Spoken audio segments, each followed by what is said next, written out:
Hello hello hello hello hello.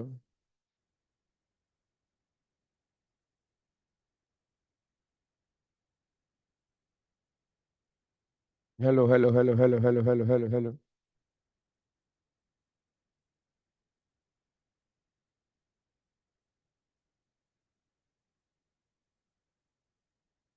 Hello hello hello hello hello hello.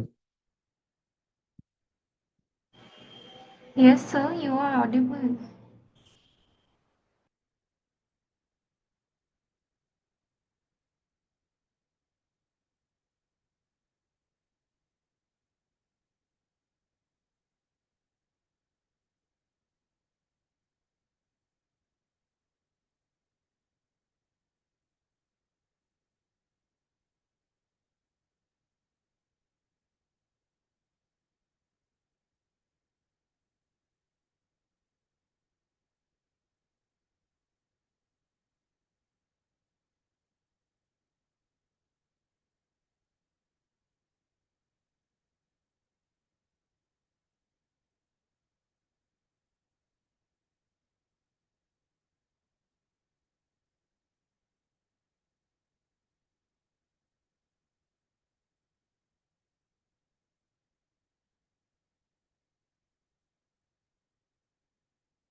Very good morning जी।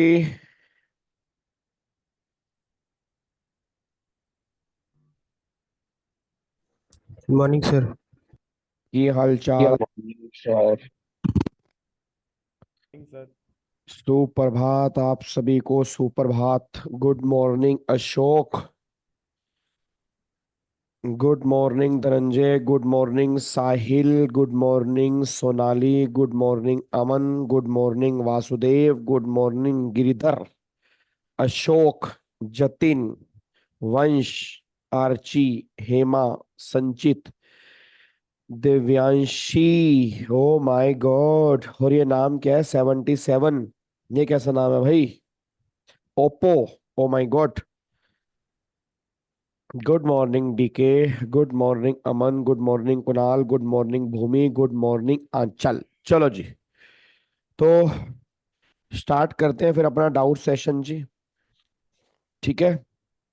तो जिस जिस बच्चे को डाउट है, एक बार वहां पे ना, आई थिंक जूम पे वो एक ऑप्शन होता है, वो स्माइली कौन सी होती है, वो हैंड रेज वाली। Okay sir. तो एक बार वो हैंड रेज कर लेना जिन जिन को भी डाउट है, तो फिर वन बाय वन मैं नाम लूंगा। तो जो भी आपके डाउट्स होंगे उसको हम डिस्कस करेंगे। ठीक है जी। अभी तक हमने जो भी जीएसटी में किया है, अगर उसमें कोई डाउट है तो आप इस 1 घंटे के अंदर पूछ सकते हैं जी। ठीक है जी। चलो जी, एक बार अब जिन जिन को भी डाउट है फटाफट से, कहाँ पे आती है वो स्माइली यार? यहाँ पे ना हैंड रेज वाला, आई थिंक रेज हैंड वाला कोई ना कोई वहां पे होगा। देखो। हाँ, देखो वंश ने भी की है। तो ये कहाँ पे है? वंश कहाँ पे है? अरे कुणाल ताली मार रहा नालायक। नहीं, रेज हैंड वाला कहीं पे तो होगा। सर रिएक्शन में है। रिएक्शन में। रिएक्शन से। अच्छा, रिएक्शन कहाँ है भाई मेरे में? रिएक्ट लिखाई इस पे। अच्छा अच्छा, हाँ हाँ हाँ, रिएक्शन, ठीक है ठीक है ठीक है ठीक है ठीक है। हाँ भाई, रिएक्शन में तो है, ठीक है ठीक है ठीक है। ये रहा। हाँ, ओके। हम्म। ठीक है, चलो जी। तो सबसे पहले वंश जी बताओ, वंश क्या डाउट है?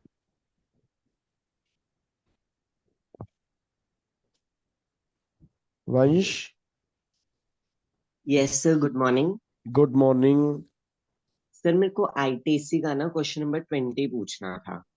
आईटीसी का क्वेश्चन नंबर 20 पूछना था, बताओ उसमें क्या डाउट है?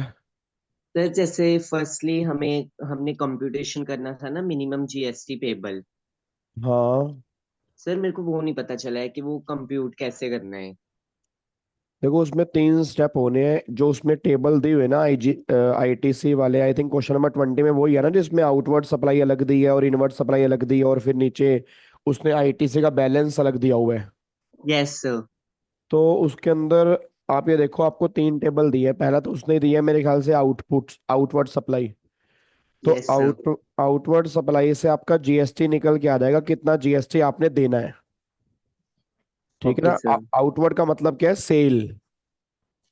ठीक है ना? आउटवर्ड का मतलब होता है सेल। सेल का मतलब कि जो भी उस पे हम जीएसटी चार्ज करेंगे। ठीक है, अब अगर आप एक बार, मैं क्वेश्चन खोल लेता हूँ।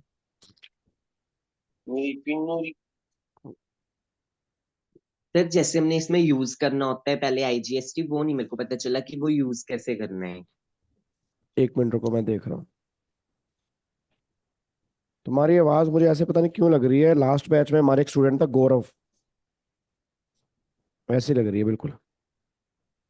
कहीं गौरव तो नहीं तुम? No sir. हाँ। अब यहाँ पे देखो ना, इधर यहाँ पे पहली बात तो इंट्रा स्टेट सप्लाई दी हुई है 10 लाख की और 8 लाख की। तो इस पे जीएसटी निकाल लो। ठीक है, 10 लाख पे अलग निकाल लो, 8 लाख पे अलग निकाल लो। इंट्रा पे सीजीएसटी प्लस में एसजीएसटी, और इंटर पे 8 लाख का आईजीएसटी अलग निकाल लो। फिर उसने नीचे दिया परचेज। अब परचेज पे इंट्रा स्टेट सप्लाई 3 लाख की है, तो 3 लाख में 9% 27,000 रुपए का ये आपका आईटीसी आ गया, यस सीजीएसटी और सर। एसजीएसटी। फिर इंटरेस्ट रेट दिया 2.5 लाख रुपए की, उस पर आप निकाल लोगे 18%, तो वो आपका आईजीएसटी आ गया। फिर नीचे उन्होंने बैलेंस दिया हुआ है कि इतने पैसे आपने पहले के लेने हैं। तो सीजीएसटी में सीजीएसटी जोड़ दो, एसजीएसटी में एसजीएसटी और आईजीएसटी में आईजीएसटी। तो आपका टोटल बैलेंस आ जाएगा कि टोटल आपने गवर्नमेंट से कितने रुपए लेने हैं। ठीक है। अब अगर आप चेक करोगे ना, एक मिनट रुको, इसका आंसर इन्होंने पीछे दिया होगा आई थिंक। तो हाँ, अब एक बार आंसर पे एक बार आ जाओ, देखो। अब देखो टोटल आईटीसी आ गया 84, 87, 185। ठीक है। अब सबसे पहले हमें उठाना है 185, जो हमारा आईजीएसटी का है। अब आईजीएसटी हम यूज करते हैं for the payment of IGST. और अगर कुछ बच गया तो उसको हम यूज करते हैं सीजीएसटी और एसजीएसटी एट एनी मैनर और एट एनी रेशो। तो जो मेरा आईजीएसटी बचा यहाँ पे 185 का, तो उसको सबसे पहले मैं यूज कर लूंगा आईजीएसटी की पेमेंट में। और आईजीएसटी की पेमेंट कितनी है? 144। तो 185 से 184 चला गया। अब अगर 185 से 144 चला गया, तो बैलेंस सर। जो हमारा बच गया मेरे ख्याल से आई थिंक 41,000 बच गया। Yes sir. हाँ, तो 41,000 रुपए को अब वो तुम्हारे ऊपर है, तुमने कैसे खत्म करना है। मतलब 41,000 रुपए को इक्वल भी कर सकते हो, 41,000 रुपए को 60-40 70-30 भी कर सकते हो, जहां तुम्हारे लिए बेनिफिशियल है। जैसे इन्होंने क्या किया कि 144 के बाद 22,000 रुपये सीजीएसटी में कर दिया और 19,000 रुपये एसजीएसटी में कर दिया। ठीक है। और इन्होंने ऐसा क्यों किया कि जो आप अगर चेक करोगे लास्ट में जो बैलेंस बच रहा है ना आईटीसी का, वो दोनों का 16-16 हजार बराबर बच रहा है। Yes sir. तो इन्होंने कहा कि चलो बैलेंस बचेगा तो आगे बैलेंस इक्वल यूज हो जाएगा, इक्वल सेम यूज हो जाएगा। बट अगर आपको यहाँ पे 20,500 और 20,500 भी करना है ना, तो भी वो चलेगा। तो ऐसा नहीं है, ओके। मतलब वो भी आंसर परफेक्ट है। बट आपको वो लिख के आना है कि आपने यूज कैसे किया, बस। ठीक है, तो ऐसा नहीं है कि जैसा इन्होंने किया वैसे ही करना है। ये इन्होंने एजम्पशन ली कि पहले हमने इतना इतना कर लिया, फिर वहां पे इतना कर लिया। आप कुछ अलग भी एजम्पशन ले सकते हो। ओके सर, मीन्स कि हम इक्वल रेशियो में बांट सकते हैं। हाँ हाँ हाँ, इक्वल रेशो के अंदर बिल्कुल बांट सकते हो। बट नीचे आपको वर्किंग नोट के अंदर मेंशन करके आना पड़ेगा कि हमने इस तरह से डिस्ट्रीब्यूट की है। ओके सर, पहले हमने आईजीएसटी में यूज करना है, जो बचा बैलेंस है वो सीजीएसटी फिर एसजीएसटी। हाँ हाँ, फिर नहीं नहीं नहीं नहीं, पहले आईजीएसटी में फिर CGST और SGST दोनों में से कहीं पर भी यूज कर सकते हो जहां तुम्हारा मन करे। मोर बेनिफिशियल का मतलब ये होता है कि जहां पे तुम्हें टैक्स कम से कम देना पड़े।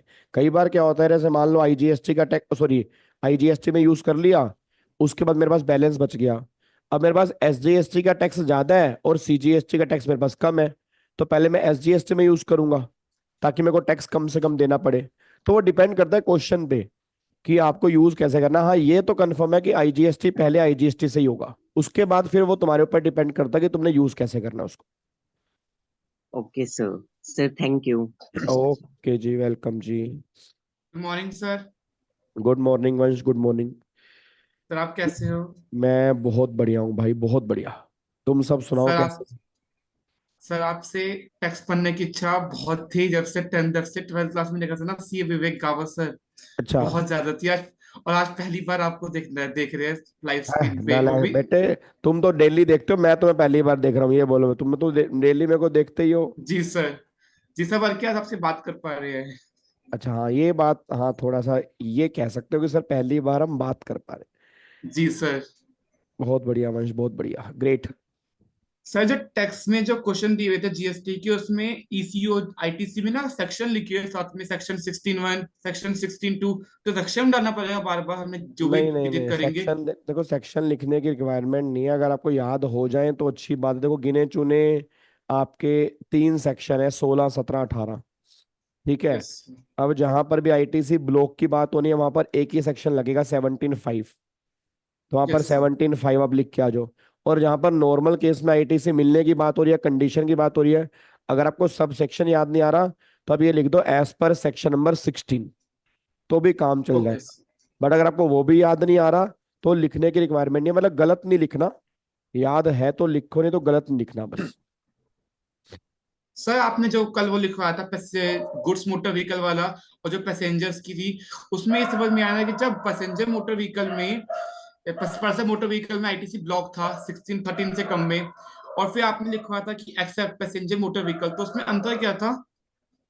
अंतर ये था ना कि वैसे तो नॉर्मल पैसेंजर मोटर व्हीकल अगर सीटिंग कैपेसिटी 13 पैसेंजर तक की है तो ITC ब्लॉक है। बट गवर्नमेंट कह रही है उन 3 केसेस में ITC मिल जाएगा, चाहे आपकी सीटिंग कैपेसिटी 13 पैसेंजर तक की क्यों ना हो। जैसे मान लो, अगर मेरा काम गाड़ियों में डीलिंग करना है, मैं गाड़ियों की सेल परचेज करता हूँ, तो उस केस में मेरे को ITC मिल जाएगा, चाहे मेरी गाड़ी की सीटिंग कैपेसिटी जो मर्जी हो। ठीक है। ऐसे अगर मान लो मेरा काम ड्राइविंग स्कूल है, तो मैं गाड़ियां सिखाता हूँ, तो मैं गाड़ी उसके लिए खरीद के आ रहा हूँ, ठीक है, तो मुझे ITC मिल जाएगा, चाहे मेरी सीटिंग कैपेसिटी जो मर्जी हो। ऐसे अगर मेरा काम पैसेंजर की transportation, for example Ola cab हो गया, उबर कैब हो गया, तो अगर ये लोग गाड़ी खरीद के आते हैं, इनका काम है पैसेंजर की ट्रांसपोर्टेशन, तो ये भी ITC क्लेम कर सकते हैं। Okay sir, thank you. Okay Sahil ji. अरे जिनको भी डाउट है मैं एक बार दोबारा बोल दूं, एक बार वो हैंड रेज वाली स्माइली अपना फटाफट से उसके ऊपर लगा दें, ताकि 1 बाय 1 मैं उनके नाम लेता रहूं। जी Sahil. Morning sir. Good morning. Sir कैसे हैं आप? बहुत बढ़िया यार, तुम सुनाओ। हम बढ़िया है सर। सर जैसे कि अभी वंश ने बताया कि नाम सुना था बहुत टैक्स का कि सर विवेक गावा सर से पढ़ना है। सर मैं भी आपको ऐसे जानता नहीं था पहले। मेरा एक दोस्त है CS कर रहा है, वो प्रशांत यादव। अच्छा। आपसे उसने लिया है सर। हाँ, आप उसने ऑफलाइन पढ़ा है आपसे सर। तो उसने मुझे सर सजेस्ट किया कि आप गावा सारी क्लासेस लेके और देखिए टैक्सेशन का। आपका जो आपको प्यार हो जाएगा उनसे। उसने ये बोला सर। उसने ये बोला कि टैक्स का छोड़ो, आपको सर से प्यार हो जाएगा। हमने कहा अच्छा। तब ओ मैं भाई जानता साहब। नहीं था। तो सर मैंने आपकी क्लास ज्वाइन की, और फिर सर एक बार जब मैंने क्लास देखी ना सर, मुझे नहीं पता सर, मैंने किसी का, मैंने कोई दूसरा टीचर देखा नहीं। फिर मैंने ये नहीं सोचा कि कोई दूसरे देखने की जरूरत पड़ेगी, ऐसा कोई फील ही नहीं हुआ सर। मैंने आंख बंद करके अब लेना है तो सही से लेना है फाइनल। मैं अर्ली बर्ड में भी था सर, इसलिए सर मेरे दोस्तों ने भी कहा कि तुमने साहिल तुम और देख लेते, और सारी मार्केट में क्लासेस इतनी सारी है। मैंने कहा भाई तुम लोग देखो, कोई दिक्कत नहीं है। यहाँ फाइनल हो गया कि नहीं, अब टैक्स जो पढ़ना है, एडवांस टैक्स जो जो भी मुझे लेना है, मुझे अल्टीमेट CA से लेना है। तो मैं सर अब मैं सोचता हूँ सर, जो फैकल्टी मिली है वो बेस्ट फैकल्टी मिली है सर मुझे। चलो बहुत बढ़िया, बहुत बढ़िया, बस ऐसे ही लगे रहो। तो देखो, नंबर भी सबके अच्छे आएंगे, पूरी मेहनत करेंगे हम, और मेरे को लग रहा है कि आपके टाइम तक तो आपकी डबल रिवीजन हो जाएगी। ठीक है हाँ ना, सर। मतलब एक तो हमारा बैच ही चल रहा है, फिर एक त्रिशूल बैच अगर आप डेली बेस पे देख रहे हो, एक वो रिवीजन होगी। ठीक है। और डेली जबकि सर, सर डेली। हाँ सर देखो, डेली अगर लेता आप हूँ। त्रिशूल बैच देख रहे हो ना, तो उससे आपका बहुत फायदा होने वाला है, क्योंकि देखो अब हमारा जीएसटी ऑलमोस्ट खत्म होने वाला है, तो आपका जीएसटी त्रिशूल बैच में रिवाइज होगा। उसके बाद फिर हमारा इनकम टैक्स स्टार्ट होगा, तो इनकम टैक्स भी त्रिशूल बैच के अंदर होगा, तो आपका इनकम टैक्स फिर त्रिशूल बैच में रिवाइज हो जाएगा। फिर अभी ये रिवीजन चल रही है जनवरी 25 वालों के लिए, तो फिर जनवरी के बाद फिर रिवीजन स्टार्ट होगी, फिर तुम्हारा दोबारा से रिवीजन होगी। तो अगर आप 2-3 बार रिवीजन मेरे साथ कर लोगे ना, और एक आधी रिवीजन खुद कर लोगे, तो आपके बहुत अच्छी प्रैक्टिस हो जाएगी। और वैसे भी देखो क्वेश्चन बैंक मैं अभी आपको देना स्टार्ट कर दूंगा चैप्टर वाइज जीएसटी का, तो कम से कम आप साथ साथ प्रैक्टिस भी करोगे ना, तो और कॉन्फिडेंस आएगा कि जो हमने जीएसटी के अंदर पढ़ा, हमसे वो क्वेश्चन, देखो मॉड्यूल के जो क्वेश्चन है वो तो करने ही करने, ठीक है। और आई थिंक मॉड्यूल के क्वेश्चन आराम से इजीली सोल्व हो रहे हैं, मतलब मेरे को नहीं लग रहा कि उसमें आपको इतनी इतनी हाँ खास सर, दिक्कत आ रही डाउट होगी। डाउट डाउट नहीं आ रहा था ऐसा सर, को बहुत दिक्कत है, ऐसा फील नहीं हो रहा कि नहीं मुझसे नहीं होंगे। हाँ, हाँ कॉन्फिडेंट है कि हो रहे हैं मुझसे क्वेश्चन सॉल्व। बस तो बस वही अब सर एक थोड़ा। प्रॉब्लम, सर एक प्रॉब्लम ये आ रही है, जैसे कि प्रेजेंटेशन सर कैसे करनी है, बस ये थोड़ा मन में मुझे पता है मैं ऐसे कैसे मुझे करना क्या है, बस प्रेजेंटेशन करने में थोड़ा मुझे प्रॉब्लम इशू आ रहा है। देखो प्रेजेंटेशन का ना, आप ये बात मान के चलो कि जैसे मान लो प्रैक्टिकल क्वेश्चन है, अब प्रैक्टिकल क्वेश्चन की तो प्रेजेंटेशन फिक्स है, उसमें तो आपको दिमाग लगाने नहीं, वो टेबल फॉर्म प्रेजेंटेशन है, ठीक है। Table form simple table, T type table होती है, ठीक है, कि आपको इधर अमाउंट लिखने हैं, इधर आपको पर्टिकुलर्स, इधर अमाउंट हो गया, तो आपने पर्टिकुलर्स में वो ये मतलब जैसे मान लो कल हमने आईटीसी वाले क्वेश्चन देखे थे, ठीक है, कि आपने वो लाइन लिखी, उसका आईटीसी मिलेगा तो आगे अमाउंट लिखा, नहीं मिलेगा तो आपने डैश का साइन डाल दिया, तो नहीं लिख दिया। ठीक है, ओके सर। या नील लिख दिया आपने। फिर अगर आपने वहां पे लिखा आईटीसी क्यों मिलेगा, अब इसके दो तरीके हैं। पहला तरीका क्या होता है कि आपने उसके नीचे ही रीजन लिख दिया, ठीक है, अगर रीजन छोटा है, जैसे आपको लग रहा है कि रीजन छोटा है तो आपने साथ में लिख दिया, बट अगर आपको लग रहा है रीजन बड़ा है, तो फिर आप नीचे लिख के वर्किंग नोट नंबर 1, जैसे आप अकाउंट्स के अंदर बनाते हो।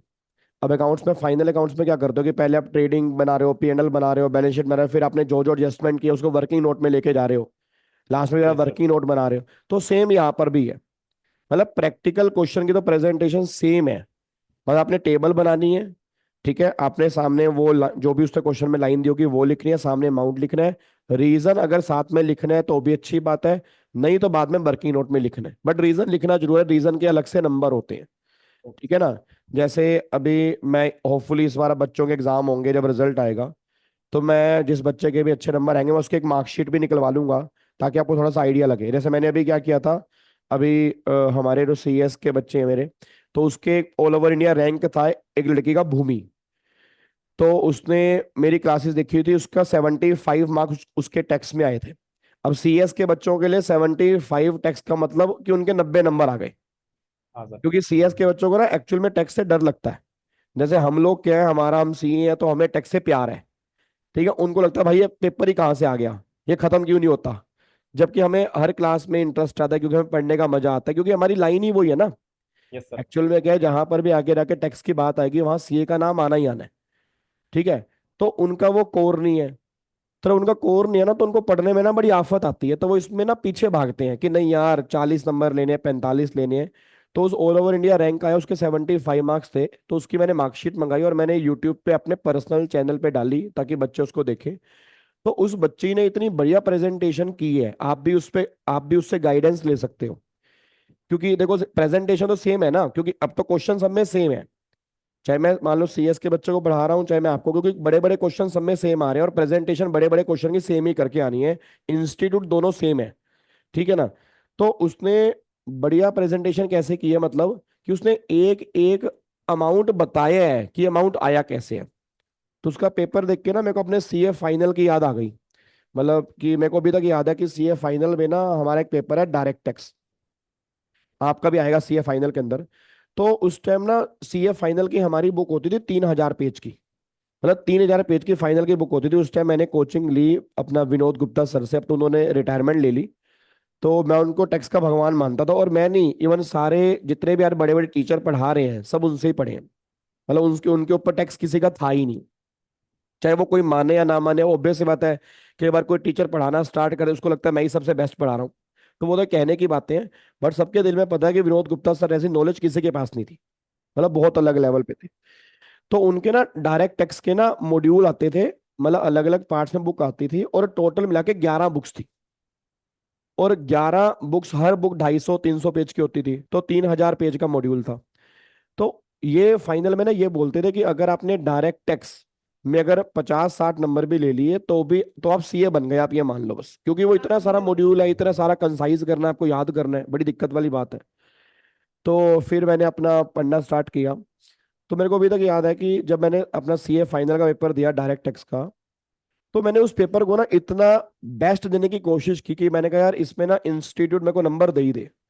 अब बेस्ट इन सेंस कैसे, देखो प्रोविजन तो आप सबके क्लियर है, जितने बच्चे भी इस टाइम लाइव बैठे हैं डेली यूट्यूब पे, मतलब आप देख अपने यूट्यूब पे मान लो लाइव त्रिशूल बैच में क्लास यस देख रहे सर। हो या रेगुलर बैच में देख रहे हो, तो प्रोविजन में कोई दिक्कत नहीं है। मेन क्या होता है, उस प्रोविजन को कौन सा बच्चा सही से क्वेश्चन में अप्लाई कर पाएगा, और जो उसने अप्लाई किया वो सामने वाले बंदे को बता के आएगा कि मैंने क्या अप्लाई किया। ठीक है। तो मैं हमेशा ये बात कहता हूं कि आप जब एग्जाम दे रहे हो ना, तो आप सामने वाले एग्जामिनर को ये मान लो कि वो अनपढ़ है, वो अबोध है, उसको नहीं पता कुछ, उसको आपको हर चीज बतानी है। जब हर चीज उसको बता दोगे वो तुम्हें नंबर भी दे देगा। अब कई बार क्या होता है, मैं बच्चों से पूछता हूँ कि तुमने ये कैलकुलेशन शो की थी, बच्चा कह रहा है सर इसमें शो करने वाली बात क्या है, इतनी बात तो उसको पता ही होगी। पता तो उसको सारा ही है भाई, आंसर तो उसके पास सारे ही है, फिर तुम करके ही क्या रहे हो। सही तो बात आपको है। समझना पड़ेगा कि अगर आपने वो शो नहीं किया ना, तो इंडिया में कोई ना कोई एक दो बच्चे ऐसे होंगे जिन्होंने वो शो किया होगा, तो वो आपसे अब आगे निकल गए, तो वो उनको नंबर देगा, आपको नहीं देगा। तो मैंने कहा ना कंपटीशन इस लेवल का है कि हम जो क्लास में फॉर एग्जांपल मान लो हमारी क्लास में मान लो 500 600 700 जो भी बच्चा रिकॉर्डेड और लाइव में देख रहा है, तो सिर्फ ये 600 या 1000 बच्चा क्लास नहीं ले रहा ना। ठीक है ना। मार्केट में अगर आप सीए इंटर की बात करोगे, तो सीए इंटर में अभी जब इंस्टीट्यूट निकालता है, कम से कम लाख लाख बच्चे एग्जाम दे रहे हैं, 1.5 लाख बच्चे एग्जाम दे रहे हैं। अब अगर मान लो इतने सारे बच्चे एक अटेम्प्ट के अंदर एग्जाम दे रहे हैं, तो आप समझ सकते हो कि कोई ना कोई बच्चे ऐसे होंगे जो अपनी प्रेजेंटेशन देख के आ रहे होंगे, और ऑब्वियस ही बात है उसमें कई बच्चा फेलियर भी होगा। अब जो बच्चा बिल्कुल। फेलियर भी होगा, तो उसको आइडिया लग गया होगा कि उसने कहाँ गलतियां की थी, तो वो अपना अगली बार और बेस्ट देकर आएगा। और जिन बच्चों का पहला अटेम्प्ट है, तो उनके अंदर कुछ कमियां रह जाएंगी। तो हमारा कंपटीशन जो है वो सबसे है। तो मैंने जब उस बच्चे का पेपर देखा, मुझे अपना सीए फाइनल का पेपर ध्यान आ गया, क्योंकि मेरे को याद है सीए फाइनल के पेपर में ना मैंने मतलब एक एक पॉइंट, सिंगल सिंगल पॉइंट मैंने एग्जामिनर को बताया था, और मेरा पेपर कंप्लीट हुआ था आई थिंक 86 या 88 मार्क्स का हुआ था। तो उसके अंदर मेरे 70 कुछ मार्क्स आए थे। तो मैं उस दिन समझ गया था कि प्रेजेंटेशन की इंपॉर्टेंस क्या है। मतलब प्रोविजन की इंपॉर्टेंस है, कॉन्सेप्ट क्लैरिटी की इंपॉर्टेंस है, उसके बिना आप क्वेश्चन ही नहीं कर सकते। बट अगर आप सही से टेबल नहीं बना के आ रहे, जैसे मान लो अब एग्जाम में क्वेश्चन आ गया, अब लेट्स टेक एन एग्जांपल, हम इनकम टैक्स में डिस्कस करेंगे कि एक एम्प्लॉय की सैलरी 20,000 पर मंथ है, उसने 12 महीने काम किया। अब बच्चा क्या लिख के आता है, बेसिक सैलरी सीधा लिख के आता है 2,40,000। तो मैं कहा 240 तूने कैसे लिखी, कह रहा सर 20,000 पर मंथ है और 12 से मल्टीप्लाई करेंगे 240। तो मैं कहा तूने दिखाया क्यों नहीं, कह रहा भैया दिखाने वाली बात थोड़े, तो सिंपल सी बात है भाई, इसको भी हम क्या दिखाएं ब्रैकेट में 20,000 मल्टीप्लाई 12। मैं कहा यही गलती हो रही है बस। ठीक है, वो बात एक अलग है, देखो 3 घंटे में टाइम बहुत कम होता है, और इसीलिए हमेशा हर टीचर ये कहता है कि पहले से प्रैक्टिस करके जाओ। और इसीलिए रीजन ये है कि मेरा क्लास में नोट्स बनवाने का सबसे बड़ा रीजन क्या है, रीजन ये है कि तुम जब लिखते हो तो लिखने से प्रैक्टिस होती है। नहीं तो मैं चाहूं तो मेरे को तो कितना सिंपल सी बात है कि मैं आपको समरी बुक दे दूं और बोल दूं कि नोट्स क्लास में नहीं बनाएंगे, इस समरी बुक से भाई मान लो पूरा ही हम पूरे के पूरे जीएसटी को इस समरी बुक से ही पढ़ेंगे, मैं समझाऊंगा समरी बुक से पढ़ूंगा, तो आपकी ना लिखने की प्रैक्टिस ही बिल्कुल खत्म हो जाएगी। यस और सर। जब मैं पीडीएफ देता भी हूँ, तो मैं हमेशा क्या बोलता हूँ कि इसको घर जाके एक बार उतार लेना अपनी लैंग्वेज में। उसका रीजन क्या है कि जितना आप लिखने की प्रैक्टिस करोगे, उतना आप एग्जाम के अंदर आसानी होगी। और छोटे छोटे रीजन होते हैं देखो बच्चों में फेल होने के, अगर उसको थोड़ा सा अभी सुधार लेते हैं बच्चे, तो फिर ऑब्वियस सी बात है फिर बच्चा फेल नहीं होता। तो ये रीजन है जी। साहिल अब अपना डाउट पूछो। एक छोटा सा डाउट है सर, ईसीओ सर कहाँ का लाइबल है सर जीएसटी पे करने के लिए सर? क्या चीज। जो ईसीओ है, ईसीओ हाँ, कहाँ का लाइबल है सर जीएसटी पे करने के लिए सर? ईसीओ तो हमने जो अपना सेक्शन नंबर 9(5) के अंदर नाइन हमने फाइव एक तो पैसेंजर के ट्रांसपोर्टेशन वाला पॉइंट किया था, यस सर। एक हाउस कीपिंग वाला पॉइंट किया था हमने। ठीक है। और फिर एक आपका हमने वहां पे पॉइंट किया था एकोमोडेशन वाला। ठीक है। और फिर एक हमने वहां पे किया था रेस्टोरेंट वाला, स्विगी और जोमेटो वाला। Yes sir. तो ये 4 सर्विस हमने की थी। इन 4 सर्विस के अंदर जो है कि वो ईसीओ जो है वो जीएसटी पे करेगा, सप्लायर और रिसीवर जीएसटी पे नहीं करेगा। बट रेस्टोरेंट वाले केस के अंदर मैंने आपको एक पॉइंट बताया था कि अगर मान लो स्विगी जोमेटो है, वो तब पे करेंगे अगर रूम रेंट जो है वो 7500 रुपये पर डे से कम का है, मतलब पर डे। जिस, हाँ, पर डे से कम का है, तब वो पे करेंगे। अगर किसी, मान लो किसी ऐसे रेस्टोरेंट से खाना मंगाया आपने, वो उस होटल में है जिसका कोई भी रूम रेंट 7500 पर डे से ज्यादा का है, तो फिर वहां पर वो होटल वाले पे करेंगे, फिर ईसीओ पे नहीं करेगा। ऐसे हमने पैसेंजर की ट्रांसपोर्टेशन वाले केस में, याद करो मैंने आपको डायग्राम बनवाया था कि एक तो ओमनी बस हो गया और एक अदर हो गया। अब ओमनी बस वाले केस में तो क्या है, आपको देखना है कि सप्लायर कंपनी है या अदर देन कंपनी है। अब अगर मान लो ओमनी बस की सर्विस देने वाला सप्लायर कंपनी है, तो फिर तो वो खुद जीएसटी पे कर देगा, उस केस में ईसीओ जीएसटी पे नहीं करेगा। पर अगर वो ओमनी बस की सर्विस जो दे रहा है, अगर वो अदर देन कंपनी है, उस केस में ईसीओ जीएसटी पे करेगा। ओके। और ओमनी बस को छोड़ के अगर कोई और मान लो व्हीकल है, ठीक है, उस केस में ऑलवेज ईसीओ जीएसटी पे करेगा, उस केस में सप्लायर और रिसीवर जीएसटी पे नहीं करेंगे। सर अल्टीमेट सर जो सर बड़ा होगा सर वही पे करेगा। हाँ, मतलब नॉर्मली आप ये मान के चलो कि जो बड़ा होगा वही जीएसटी पे करेगा, ठीक है। बट आपको ना ये मान के चलना है कि हर केस में ईसीओ ही है। वो अगर मैं 4 सर्विस की बात करता हूँ, वो 4 सर्विस दिमाग में सेट कर लो बस। वो पहली बात तो उन 4 सर्विस के नाम याद होने बहुत जरूरी है, ओके सर। क्योंकि अगर प्रॉब्लम क्या, अगर वो चारों के नाम ही नहीं याद होंगे ना, तो अगर क्वेश्चन किसी और का नाम दे देगा और वो बोलेगा इस सर्विस, जैसे मान लो उस एग्जामिनर ने बोल दिया कि एक पर्सन ने सैलून की सर्विस ली है, और सैलून की सर्विस ली है यस मैडम से या अर्बन कंपनी से। अब सैलून की सर्विस तो 9(5) में कवर ही नहीं है। अब बच्चे को दिमाग में क्या लग रहा है कि हाँ भाई ईसीओ से लिया तो ईसीओ, ऐसा नहीं है। ईसीओ से हम दुनिया जहान की सर्विस लेते हैं। बट पर्टिकुलर उसके नाम है जो ग्रुप हो हाँ, जाता तो है वो मेजर। आपको 9(5) मैंने क्लास में डायग्राम बनवाया होगा, आप अगर चेक करोगे, हाँ सर डायग्राम है वो। तो वो सर्विस के नाम आपको याद करने हैं। उन्हीं सर्विस पर ईसीओ जीएसटी पे करेगा, उसको छोड़ के ईसीओ कहीं पर भी जीएसटी पे करने के लायबल नहीं है। ओके सर ठीक है, ठीक है sir, thank you sir. Okay जी। उसके बाद जी कुणाल।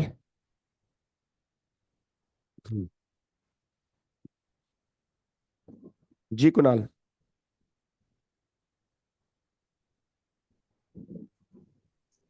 सर जी। सर एक छोटा सा डाउट है, जैसे हमारी क्लास अगर 5 to 5:30 खत्म होती है, तो ना उसके बाद टाइम सिर्फ 3 to 4 आवर्स मिल पाता है रिवीजन करने के लिए। तो आपके अकॉर्डिंग जैसे क्लास चल रही है, तो रिवीजन जो रोज हुआ उतना ही करना चाहिए ना, क्योंकि एनर्जी मतलब होता जाता है, पर एकदम पूरा पूरा रिवाइज नहीं हो पाता। देखो, अगर आप उतना भी रिवाइज कर रहे हो ना क्लास का, तो भी सफिशिएंट है। क्योंकि मेरे को लगता है जैसे मान लो मैंने कुछ होमवर्क दिया, कुछ तेरे सर ने दे दिया, कुछ मान लो दीपिका मैम ने कुछ, या आईटी सर ने कुछ दे दिया, तो होता क्या है, मेरे ख्याल 3-4 घंटे के अंदर अगर आप वही रिवाइज कर लोगे तो सफिशिएंट है। ठीक है, अगर आपको लग रहा है कि मेरे पास आज थोड़ा टाइम ज्यादा है, तो आप फिर प्रीवियस रिवीजन अपने स्टार्ट कर सकते हो, नहीं तो जो क्लास डेली बेस पे हो रही है उसकी रिवीजन करना तो बहुत जरूरी है। Okay sir. Good morning sir. हाँ जी, गुड मॉर्निंग। कुणाल कहाँ है? कुणाल, आवाज पहले तो साउंड, कुणाल आप बोल रहे हो?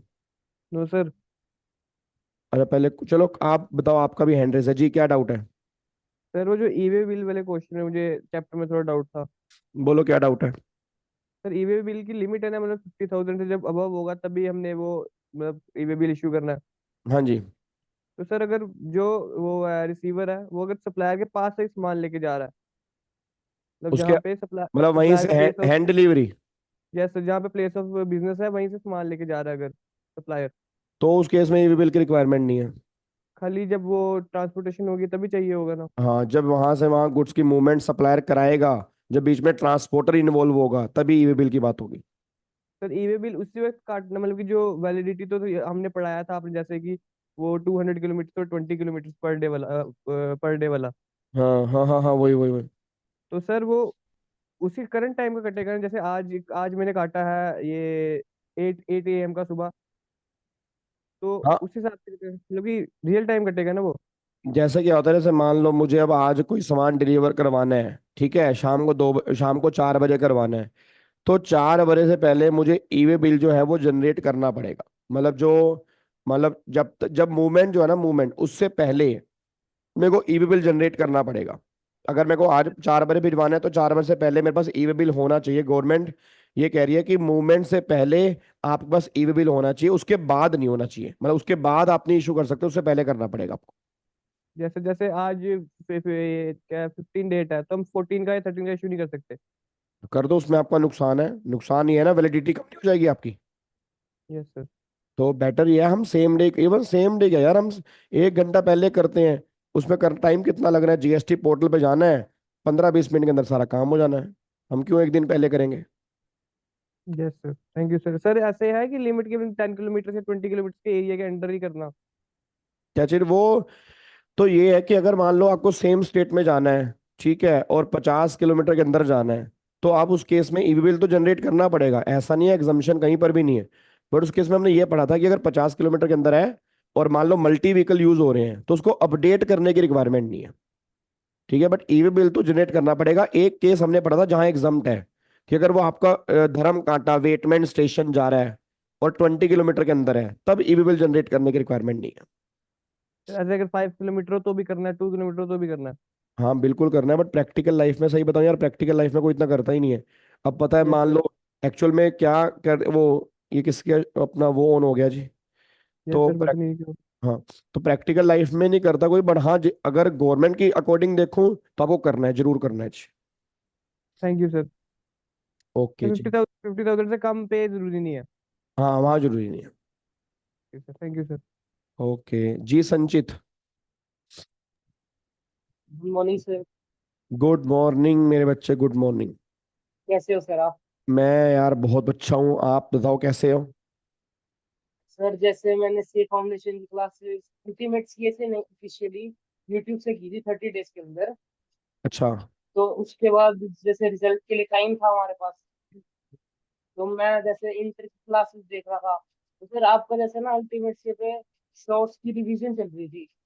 हाँ हाँ हाँ। तो सर वो मेरे सामने आ गया, एक शॉर्ट्स आ गया, तो सर मुझे बहुत अच्छा लगा वो आपका, जैसे आपने ह्यूमन रिकवरी समझाया था। अच्छा। तो सर फिर मैंने आपके ना एक डायरेक्ट टैक्स की वो देखी थी, मैराथन, एक मारा मतलब गया। रिवीजन के लिए। हाँ। तो सर मुझे बहुत अच्छा लगा सर आपका समझाना, तो मैंने सोच लिया टैक्स की क्लास लेनी है तो गाबा सर से ही लेनी है आपको। बस बेटे अब ये समझ लो, ये तुमने यही यही वीडियो बना बना के मेरे को भेजनी है बस अब। जी सर पक्का। ये मत सोच लेना कि तुम्हारा यहाँ पे काम चल जाएगा, कि तुम सोच रहे हो कि बस आज हमने बोल दिया सर, ये तो हमने बोल दिया, ऐसा नहीं होता। यही यही आपने बस ऐसा कमाल कर देना है। जी सर, जी सर। चलो जी। सर जी संचित। सर मेरा ये डाउट है सर, रजिस्ट्रेशन के चैप्टर में जो सेक्शन 23 है एग्जाम्पशन का, सर मुझे वो समझ नहीं आ रहा। सेक्शन 23 एग्जामिशन का, उसमें वो समझ नहीं आया? उसमें सर ये कि इंटर स्टेट सप्लाई दो केस हैं, और एक कैजुअल टैक्सेबल पर्सन का है।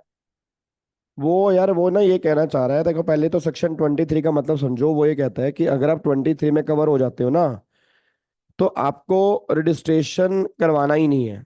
अब रजिस्ट्रेशन नहीं कराना मतलब आपको जीएसटी चार्ज नहीं करना। तो उसमें पहला तो उसने बोल दिया वही एग्रीकल्चरिस्ट हो गया, फिर उसने बोल दिया अगर आप आरसीएम में कवर हो तो नहीं कराना, फिर अगर एग्जम्प्टेड गुड्स में डील करो तो नहीं कराना। अब इन 3 केस में तो उसने हमें कोई लिमिट नहीं दी। मतलब अगर मैं एग्रीकल्चरिस्ट हूँ तो जितनी मर्जी मेरी टर्नओवर है, मुझे करवाने की लाइबिलिटी नहीं है। मैं अगर एग्जम्प्टेड गुड्स या सर्विस में डील कर रहा हूँ, जितनी मर्जी मेरी टर्नओवर है, मुझे करवाने की रिक्वायरमेंट ही नहीं है।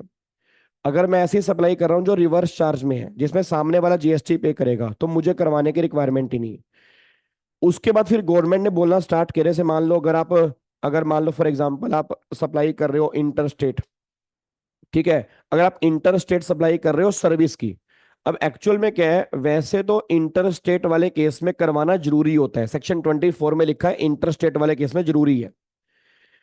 बट उसकी कुछ एक्सेप्शन है जो 23 में दी है। अब सेक्शन 23 कहता है कि देखो रे, वैसे तो इंटर स्टेट में जरूरी है, बट अगर कोई इंटर स्टेट सर्विस की सप्लाई करेगा तो उसको 10 और 20 लाख तक करवाने की रिक्वायरमेंट नहीं है। मतलब अगर वो इतनी टर्नओवर कर रहा है तो यहां तक करवाने की रिक्वायरमेंट नहीं है, इससे ऊपर टर्नओवर है तब उसे करवाना पड़ेगा।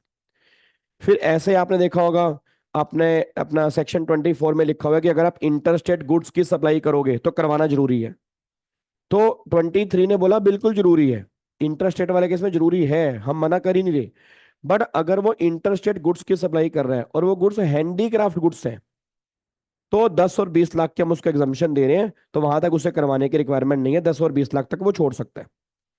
ठीक है। ऐसे ही फिर सेक्शन 24 में लिखा हुआ है कैजुअल टैक्सेबल पर्सन। तो 24 ने बोला कि कैजुअल टैक्सेबल पर्सन को भी करवाना जरूरी है। तो इसने बोला हाँ बिल्कुल जरूरी है जी, करवाना पड़ेगा। बट अगर कैजुअल टैक्सेबल पर्सन अगर हैंडीक्राफ्ट गुड्स की सप्लाई कर रहे हैं तो उसको भी 10 और 20 लाख तक की हम एग्जम्पशन दे रहे हैं।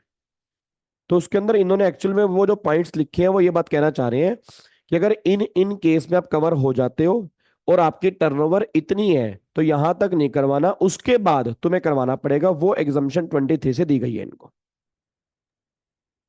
Thank you sir. ओके मेरे बच्चे जी। उसके बाद फिर है जी कशिश। कशिश बताओ क्या डाउट है। Good morning sir. Very good morning. Sir ये सेक्शन 41 में डाउट है। जी बोलो क्या डाउट है। जो सर आईटीसी में रिवर्स करेंगे सर, उसके ऊपर इंटरेस्ट कौन से अमाउंट पे कैलकुलेट होगा? कौन से अमाउंट पे? जो आपने आईटी से गलत क्लेम किया। जितना भी आईटी से आपने जो डिफॉल्ट किया ना, जैसे मान लो मैंने 20,000 रुपये का आईटी से क्लेम कर लिया था, अब सामने यस वाले सर। ने पेमेंट नहीं की थी तो गवर्नमेंट ने कहा वो रिवर्स कर। तो जो 20,000 रुपये का आईटीसी मैं रिवर्स कर रहा हूँ जितने अमाउंट का, उस अमाउंट पे गवर्नमेंट के इंटरेस्ट लगेगा। सर रेट गवर्नमेंट ही बताएगी? रेट तो मैंने बताया ना 18% पर एनम। पूरे जीएसटी में कहीं भी डिफॉल्ट करोगे रेट सेम है 18% पर एनम। Okay sir, thank you sir. Okay जी। जी अमेय। नमस्कार सर। नमस्कार जी। हाँ जी सर, बढ़िया लग रहा है आपसे पढ़ के। ओए आगे अच्छा। के लोग आगे के लोग डराते थे कि टैक्स तो बड़ा मुश्किल सब्जेक्ट है। अबे जो मैंने लोग। बोला गलत टीचर ले लिया आपने। मैंने उनको बोल दिया गलत टीचर से पढ़ रहे हो। अच्छा। Oh my god. जी सर, एक छोटा सा डाउट था आरसीएम में। हाँ जी बोलो। जी ये जो एडवोकेट देते हैं सर्विस, हम्म। ये बिजनेस एंटिटी को देते हैं, हाँ तो जी। उनकी जो थ्रेशोल्ड लिमिट होती है वो अप टू होनी चाहिए। तो ये थ्रेशोल्ड लिमिट कौन सी है, करंट ईयर की या प्रीवियस ईयर की? प्रीवियस ईयर की। ठीक है, हाँ बस जी। यही था छोटा सा डाउट। बाकी ओके बढ़िया जी। लग रहा है आपसे पढ़ के, सारा डर खत्म कर दिया। चलो बहुत डरा के बढ़िया। एकदम आगे के बस। लोगों ने डरा दिया था। अरे डरने की जरूरत ही नहीं है। जब कोई पेपर बना है तो उस पेपर को पढ़ने का तरीका भी है, और टैक्स मेरे ख्याल से बहुत इंटरेस्टिंग पेपर है। और आपको अगर जीएसटी अच्छा लग रहा है तो इनकम टैक्स उससे भी अच्छा लगेगा, वो और प्रैक्टिकल है। वो तो हमारा डेली लाइफ से जुड़ा हुआ है। ठीक है। एक्चुअल में क्या है, जीएसटी थोड़ा हमें इमेजिनेशन करना पड़ता है कि कंपनीज कैसे काम कर रही हैं, बट इनकम टैक्स तो हर घर में ही है। तो हाँ वहां तो हमें जी। इमेजिनेशन भी नहीं करनी पड़ेगी क्योंकि वो हर घर में ही है। हम अगर अपने पापा को देखें, मम्मी को देखें, तो क्योंकि इनकम टैक्स तो हर घर में देखने को मिल रहा है ना हमें, हाँ जी। हाँ जी। तो वो थोड़ा और तुम्हें इंटरेस्टिंग लगेगा, उसके अंदर तुम्हें और मजा आएगा। Thank you sir. चलो ओके मेरे बच्चे। Raghav ji. Good morning sir. Very good morning. Sir मेरे को सेक्शन 25 में डाउट था रजिस्ट्रेशन वाले में। जी इसमें सर वो आधार ऑथेंटिकेशन वाला टॉपिक है ना, वो नहीं समझ में आया। यार, वो ये बात कहता है, देखो वो सिर्फ आप इतना सा समझो कि होता क्या है। जैसे ना आपको याद है मैंने अपना जीएसटी खोल के दिखाया था, जीएसटी नंबर। Yes sir. तो वहां पे ना आप अगर चेक करते हो, अब मैं आपको ना, अब यहाँ तो पता नहीं इसकी स्क्रीन स्क्रीन शेयर हो जाती है इसमें। यस सर, बीच में एक। और बीच में लिखा होगा शेयर का ऑप्शन। तो मैं ना आपको, एक मिनट रुको।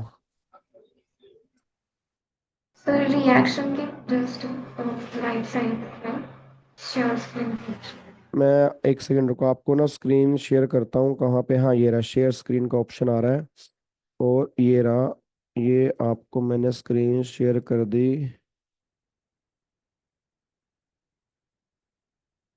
आपको दिख रही है स्क्रीन? Yes sir. हाँ तो अब मान लो, अब देखो यस सर, विजिबल। मैं यहाँ पे सर्च टैक्सपेयर में जाता हूँ। अब यहाँ पे सर्च में जीएसटीएन करूंगा तो यहाँ पे मैंने अपना नंबर डाला, अपना वो ये जीएसटी नंबर जो मेरा है जी।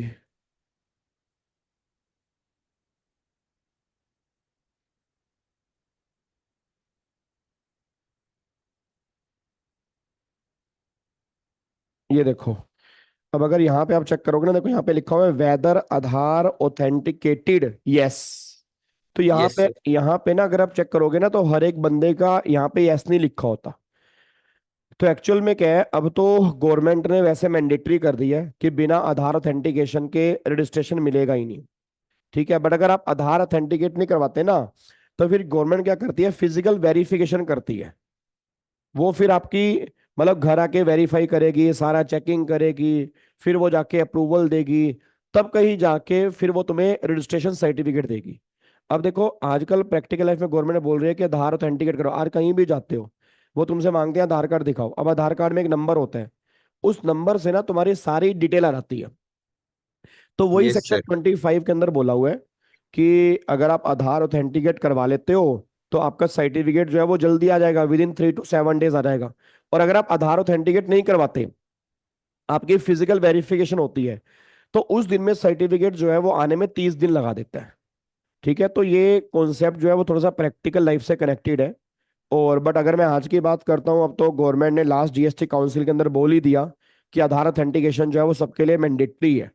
ठीक है, बट पहले क्या था कि जो करवाते थे उनको, जैसे मान लो अब अगर आप यहाँ पे देखोगे 8 तारीख को मेरा इफेक्टिव डेट है, मेरा आधार भी ऑथेंटिकेट कब हुआ है, 8 तारीख को ही हुआ है। ठीक है ना, तो आधार ऑथेंटिकेट सारा ऑनलाइन होना है, ओटीपी आएगा, ओटीपी बताऊंगा तो काम खत्म हो जाएगा। बट कई लोगों का होता नहीं। अब क्यों नहीं होता, उनके पास या तो आधार कार्ड नहीं है, या आधार कार्ड है तो वो खुद का, कई लोग होते हैं ना खुद का, मैं आधार कार्ड क्यों दूं, या कई लोग होते हैं मैं नहीं सर दूंगा, ये है वो है। तो फिर गवर्नमेंट बोलती है ठीक है, फिर फिजिकल वेरिफिकेशन करेंगे हम, उसके बाद तुम्हें आरसी देंगे, उसमें 30 दिन लगेंगे। ठीक है, बट अब गवर्नमेंट फाइनली कह रही है कि आधार ऑथेंटिकेशन जो है वो हर केस में जरूरी है, बिना आधार के हम रजिस्ट्रेशन देंगे ही नहीं आपको। तो उसके अंदर बस ये पॉइंट लिखा हुआ है आधार ऑथेंटिकेशन वाले के अंदर। और सर इसमें सेक्शन 25 में जो क्लोज 6 है उसमें A B C D इतने पार्ट दे रखे हैं, वो कुछ काम के नहीं है क्या फिर? वो वो सिर्फ उसके वो ABC जो क्लोज दे रखे हैं उसके अंदर उन्होंने आधार की बात की है, उसमें क्लोज नंबर 6D है। Yes sir. तो 6D में उन्होंने ये लिखा है कि किन किन केस में आधार ऑथेंटिकेशन की रिक्वायरमेंट ही नहीं है, कहाँ कहाँ एग्जम्प्ट है। अच्छा। जैसे मान लो कोई नॉन रेजिडेंट हो गया, अब जो बंदा ही एनआर है, उसके बाद आधार कहाँ से होगा। उसको तो पासपोर्ट लगेगा। हाँ, तो उसके बाद मान लो जैसे अब इंडियन सिटीजन ही नहीं है, उसके पास आधार में दिक्कत आएगी, उसको नहीं चाहिए होगा। ठीक है, गवर्नमेंट ने अपने आप को यहाँ से बाहर निकाल दिया कि हमें आधार ऑथेंटिकेशन की रिक्वायरमेंट नहीं है। तो वो पॉइंट 6D वाला पॉइंट थोड़ा सा इंपॉर्टेंट एग्जाम के लिए, उसमें से 1 2 बार क्वेश्चन बन चुका है कि ऐसे कौन कौन से लोग हैं जहाँ पे क्योंकि ना एक्चुअल में क्या है, वो एग्जाम में तुमसे ये नहीं पूछेगा कहाँ आधार चाहिए, क्योंकि सब में चाहिए। वो ये पूछेगा कहाँ आधार नहीं चाहिए। मतलब तो सर ये प्रोसेस नहीं पढ़ना हमें, इसका क्या करना हाँ, रहता है? प्रोसीजर आपको दिमाग में इतना सेट करने की रिक्वायरमेंट नहीं है, वो प्रैक्टिकल लाइफ में जब तुम ट्रेनिंग करोगे आगे रखे रहोगे वो कनेक्टेड हो जाएगा। मेन तुम्हें बस ये ध्यान देना कि कहाँ कहाँ आधार एग्जम्प्ट किया गया है, वो 6D वाला point. Okay sir, thank you. Okay जी। अब ये स्क्रीन बंद कहाँ से होगी भाई, अच्छा हो गई जी। उसके बाद जी सोनाली सर जी। सर पहले तो सीनियर से बहस कर लेते हैं टैक्स के मामले में। वो लोग उल्टा हमसे ये कहते हैं कि तुम हमारे टीचर का अपमान करना चाहती हो, तुम हमको नीचे दिखाना चाहती हो। अच्छा, सर नहीं नहीं जी। सर एक मेरा डाउट था कि जीएसटीआर जो 2B था और जीएसटीआर 3B था, उसमें एक जीएसटीआर 2B में आपने बताया कि यूजिंग आईएफएस हमको एक वो डिटेल्स वगैरह कम्युनिकेट करनी होती है, तो अभी आईपीसी सर इसमें थोड़ा मतलब आईएफएस का पूरा प्रोसीजर वगैरह ये सब क्या था, और 2B और 3B में भी थोड़ा मुझे कंफ्यूजन हो गया कि इट्स लाइक ये दोनों देखो आप मर्ज टाइप क्यों हो रहा है। ये समझो 2B जो है ना, 2B है ऑटो पॉपुलेटेड। पहली बात समझो, 2B जो है वो ऑटो पॉपुलेटेड है। ऑटो पॉपुलेटेड का मतलब क्या होता है कि जो तुम्हें नहीं भरना वो ऑटोमेटिकली क्रिएट हो जाएगा। और वो कब क्रिएट होगा, जब तुम्हारा सप्लायर GSTR 1 में इनवॉइस फर्निश करेगा। ठीक है ना, जैसे मान लो मैंने तुम्हें सामान बेचा, अब मैंने आपको सामान बेचा, आपको आईटीसी लेने हैं क्योंकि आपके ऊपर बर्डन आ गया जीएसटी का। तो अब मैं क्या करूंगा, जब अपनी GSTR 1 भरूंगा तो उसमें इनवॉइस अपलोड करूंगा। जब इनवॉइस फर्निश करूंगा, तो जैसे ही फर्निश करूंगा उसके विद इन 2 डेज तुम्हारे पोर्टल पे 2B में वो शो होना स्टार्ट हो जाएगा कि इस बंदे ने इनवॉइस अपलोड कर दिया और तुम्हारा आईटीसी इतना बनता है। ठीक है, अब जितने जितने इनवॉइस अपलोड होते रहेंगे उतना उतना आपका टू बी क्रिएट होता रहेगा। और थ्री बी का मतलब होता है पेमेंट। अब पेमेंट का मतलब क्या है, अब जैसे आपको जब जीएसटी पे करना होगा तो आप उस केस में थ्री बी भरोगे। अब थ्री बी के अंदर क्या करोगे आप कि मैंने गवर्नमेंट को मान लो 1 लाख रुपए देने हैं। फिर आप टू बी में चेक करोगे टू बी के अंदर मेरा आईटीसी कितना आ रहा है। याद करो, आपको मैंने लास्ट क्लास के अंदर भी आई थिंक 2-3 क्लास के अंदर पहले बताया था कि जो टू बी के अंदर आईटीसी होता है वो ऐसा नहीं है कि वो सारा ही तुम्हें क्लेम करना है। आई थिंक मैंने आपको एग्जांपल भी दिया अमेजोन का, अगर आपको याद आ रहा हो कि अमेजोन पे मेरा जीएसटी नंबर चला गया था तो बहुत सारे इनवॉइस आ गए थे, तो उन्होंने सारे इनवॉइस अपलोड कर दिए, टू बी के अंदर बहुत सारा आईटीसी आ गया। बट इट डजंट मीन कि मैं सारा आईटीसी क्लेम कर लूंगा। तो फिर टू बी के अंदर मुझे आइडेंटिफाई करना पड़ेगा कि कितना आईटीसी मेरे को लेना है कितना नहीं लेना। फिर वहां से आईटीसी मैं उठाऊंगा, अपनी पेमेंट में से माइनस करूंगा और नेट जीएसटी जो है मैं पे कर दूंगा। तो थ्री बी जो है वो पेमेंट करने के है, और टू बी जो है वो हमारा ऑटो पॉपुलेटेड है आईटीसी का। थ्री बी हमें भरना होता है पेमेंट करने के लिए, टू बी हमें भरना नहीं, टू बी ऑटोमेटिकली हमारा क्रिएट हो जाता है। जैसे ही सप्लायर जीएसटीआर 1 में इनवॉइस फर्निश करेगा हमारे टू बी के अंदर आ जाएगा। सर, और सर मैं ये और क्वेश्चन चाहती आपने कंसेप्ट पढ़ाया था हमको SEZ सप्लाई बाय SEZ और सप्लाई टू SEZ हमारा डीम्ड एक्सपोर्ट माना जाता है। Sir, is it any that is, अगर आपने एक पॉइंट और भी पढ़ाया था कि मेरी एक ब्रांच अगर दिल्ली में है और वहाँ से मुझे हरियाणा में अगर भेजना है तो उसके लिए मैं टैक्सेबल हूँ, वो एज अ सप्लाई मानी जाएगी। सर, मैं क्या ऐसा कर सकता हूँ जैसे मेरे पास ही एक SEZ लोकेशन लोकेटेड है, तो मैं पहले अपने किसी आदमी को सर छुपा छुपा के उसको वहाँ पे लोकेट करके वहाँ पे पहले सामान भेजो। मतलब मेरा रेगुलर डेली में काम चल रहा है तो मेरा जीएसटी वहाँ पे सेव होगा। पहले सप्लाई टू SEZ कर दूँ एंड उसी एजेंट से किसी और पर्सन को उसी एरिया में घुमा के वहां से वो सीधा सप्लाई बाय SEZ हो नहीं, जाए वो। प्रैक्टिकली प्रैक्टिकली पॉसिबल नहीं है, सोचने के लिए अच्छा है, हम सोच सकते हैं, बट प्रैक्टिकली पॉसिबल नहीं है क्योंकि जब भी SEZ में सामान जाता है तो मैंने कहा ना वहाँ पे इंपोर्ट एक्सपोर्ट के प्रोसेस लगते हैं। तो वहाँ पे कस्टम डिपार्टमेंट बैठा होता है, तो कस्टम डिपार्टमेंट पूरा वेरीफाई करता है कि आप सामान कहाँ लेके जा रहे हैं, क्या पर्पस, क्योंकि SEZ के अंदर जब भी सामान जाता है उसका मेनली पर्पस होता है एक्सपोर्ट। ठीक है ना, हमें फॉरेन रिजर्व चाहिए होता है। अगर वो एक एक पॉइंट को आपके वेरीफाई करेगा, अगर मान लो आप बाद में उसको एक्सपोर्ट नहीं करते या उसको लगता है कि आपने इस तरह से काम किया है तो वो आपका रजिस्ट्रेशन भी कैंसिल कर देगा। तो प्रैक्टिकली चीजें पॉसिबल नहीं है, हम बैठ के सोच रहे हैं कि सर ऐसे प्लानिंग हो सकती है तो अच्छी बात है, बट प्रैक्टिकली पॉसिबल नहीं है, और SEZ वाले केस में तो खास तौर पे। मतलब थोड़ा दिमाग चल रहा था तो नहीं नहीं नहीं, प्रैक्टिकली चीजें पॉसिबल नहीं है। Okay sir, thank you so much. Okay जी, वेलकम। जी सार्थक, कोई डाउट है आपको? Good morning sir. हाँ जी, good morning. Radhe Radhe sir. Radhe Radhe ji. Sir firstly thank you, हम आपसे एकदम ऑब्सेस्ड हो चुके हैं। मतलब हर एक वीडियो जो भी आपका आता है ना, मैं वो सारे देख जाता हूँ। चलो बहुत बढ़िया, thank you so much, thank you जी। Thank you sir for your precious notes. उससे थैंक यू। रिवीजन एकदम इजी हो जाता है। चलो बहुत बढ़िया बहुत बढ़िया, बस ऐसे ही अब। सर मुझे ये डाउट था कि वो जो कल आपने पढ़ाया था ना आईटीसी SEZ वाला, वो उसमें कंफ्यूजन आ गई थी। स्पेशल इकोनॉमिक जोन में आईटीसी मिलेगा नहीं मिलेगा? नहीं, SEZ वाले में तो मिलेगा ना। SEZ देखो सिंपल सी बात है, जैसे अब सिंपल सी बात समझो, मैं एक सामान लेकर आया, यस सर। ठीक है, मैं मार्केट से कैमरा लेकर आया, कैमरे पर जीएसटी दिया, ठीक है, और कैमरा मैंने आगे एक्सपोर्ट कर दिया या कैमरा मैंने SEZ को दे दिया। तो अब गवर्नमेंट यस सर। कहती है कि ये सामान तुमने दिया SEZ को, तो जो भी तुमने कैमरा परचेज किया उस पे जो भी जीएसटी पे किया यू कैन क्लेम आईटीसी। ठीक है ना, रीजन क्योंकि अगली सप्लाई SEZ में है, और SEZ को हम टैक्सेबल सप्लाई का ही पार्ट मानते हैं। हम ये मानते हैं कि उस पे खून तुम दे रहे हो, चाहे एक्चुअल में नहीं है, बट गवर्नमेंट के लिए उसको हम इनकरेज करना चाह रहे हैं, तो उस पे आईटीसी मिलेगा, बिल्कुल मिलेगा। Okay sir, thank you sir. Okay जी। सचिन, अरे जिन जिन के डाउट हो चुके हैं एक बार वो हैंड डाउन कर लें ताकि थोड़ा सा मेरे को क्लैरिटी मिले कि इनके इनके doubt good pending. Morning sir. जी गुड मॉर्निंग सचिन। सर मतलब कि पहली बात तो ये है कि आपसे पढ़ के बहुत ज्यादा मजा आ रहा है sir. Thank you so much और भाई। और सर मतलब कि मेरे दोस्त है CS कर रहा है, उसको भी हम रिकमेंड करते हैं आपसे पढ़ने के लिए। वो अभी ग्रुप 1 कर रहा है, ग्रुप 2 के टाइम पे वो GST जब टैक्स करेगा तो डेफिनेटली वो आपसे करेगा थैंक यू भाई, सर। आपकी कमीशन पक्की भाई। कमीशन की बात नहीं है सर, वैसे आप बहुत अच्छा पढ़ाते ही हैं सर, अरे नहीं नहीं, तो मजाक कर रहा हूँ। रिकमेंड करने में नहीं नहीं, बिल्कुल। रिकमेंड करने में कोई बुराई नहीं है। मैं कह रहा हूँ तुम ढिंडोरा पिटा करो, रिकमेंड क्या करना है, ढोल बजवा दो। यस सर, मतलब कि जहां भी पॉसिबल हो सके, जब भी कोई पूछे कि हमें टैक्स कहाँ से कर रहे हैं या फिर कुछ भी कर रहे हैं, तो मैं बोल देता हूँ गाबा सर से कर रहे हैं, बहुत अच्छा पढ़ाते हैं।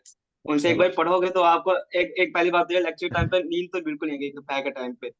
जैसे बहुत। कि जब भी थोड़ा बहुत आलस भी आता है, तुरंत ही आप मतलब के इंटरेक्ट ऐसे कर देते हो कि जैसे आंख अपने आप ही खुल जाती है, जैसे कि बुलाते हैं ना, ओए ओए ओए करके बुला देते हो या तो कुछ भी कर देते हो। यार देखो, तो मेरी ना क्लास का टाइमिंग मेरे को लगता है सबसे खराब टाइमिंग है मेरा।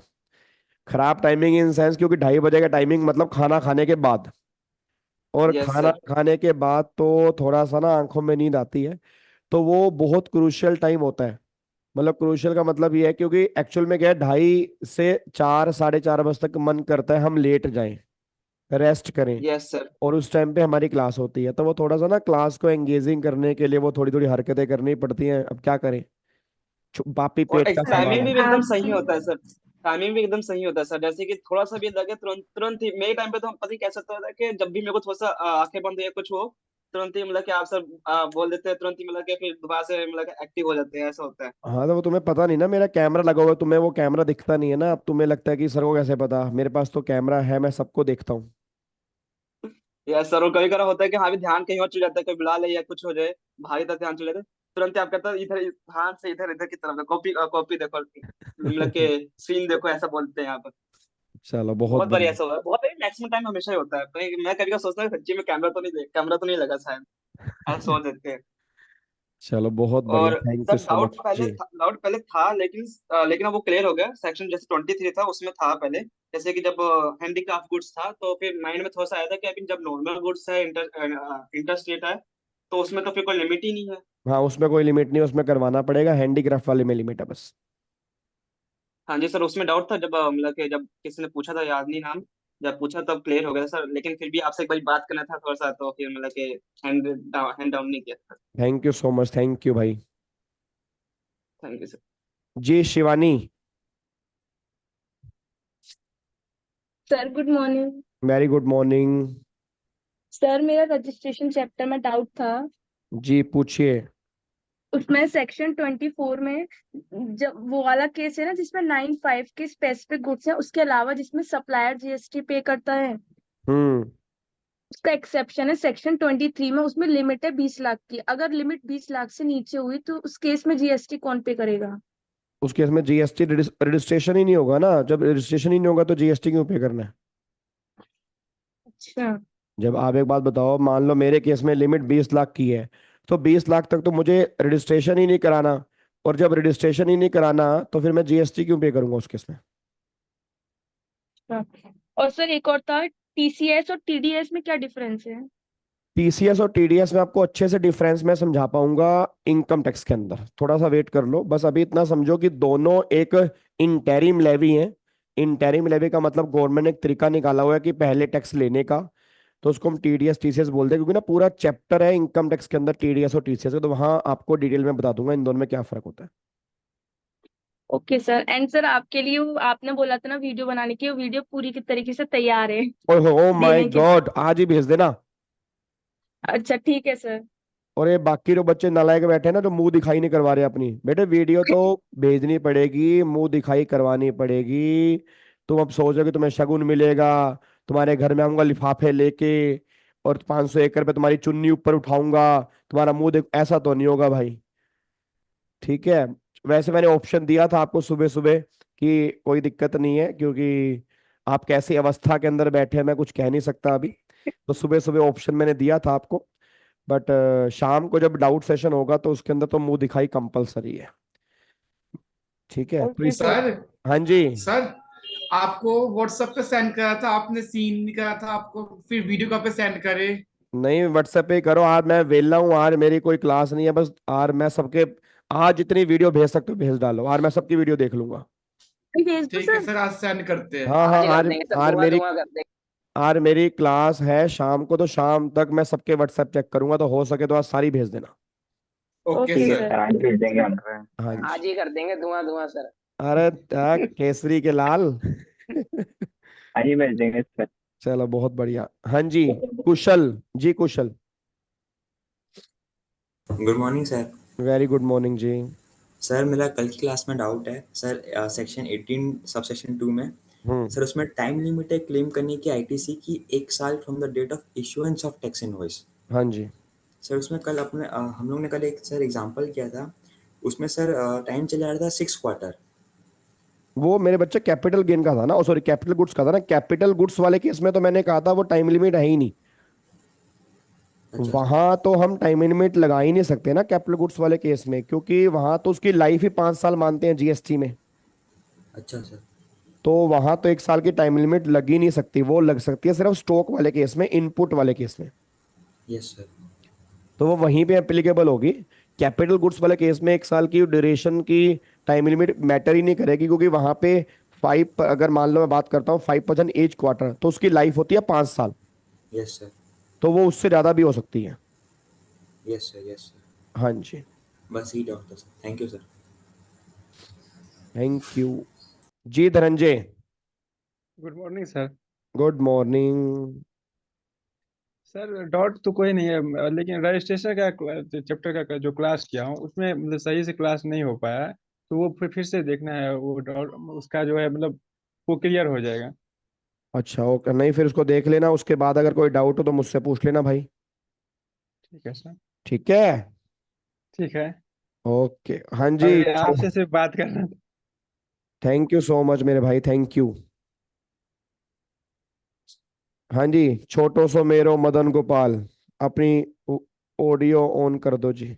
छोटी छोटी गैया छोटे छोटे ग्वाल, छोटो सो मेरो मदन गोपाल जी।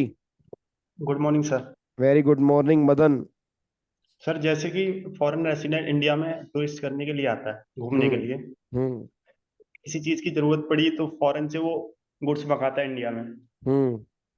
सर आपने बताया था कि उस जैसे हम इंपोर्ट गुड्स लगाते हैं तो कस्टम भी लगता है और जीएसटी भी लगता है। बिल्कुल। तो सर जो जो उसने मंगाया गुड्स, तो उस पर जीएसटी लगेगा? जो उसने बाहर से मंगाया, जी सर। अगर अगर कस्टम के रूट से आया तो बिल्कुल लगेगा, अगर पर्सनल बैगेज की तरह आया तो नहीं लगेगा। नहीं सर, वो इंडिया में आने के बाद गुड्स इंपोर्ट कराता है। नहीं मैं वही बता रहा हूँ ना, देखो एक्चुअल में क्या होता है, आप देखो कस्टम अभी आपके सिलेबस में नहीं है। कस्टम में क्या होता है, बाहर से सामान आने के अलग अलग मोड होते हैं।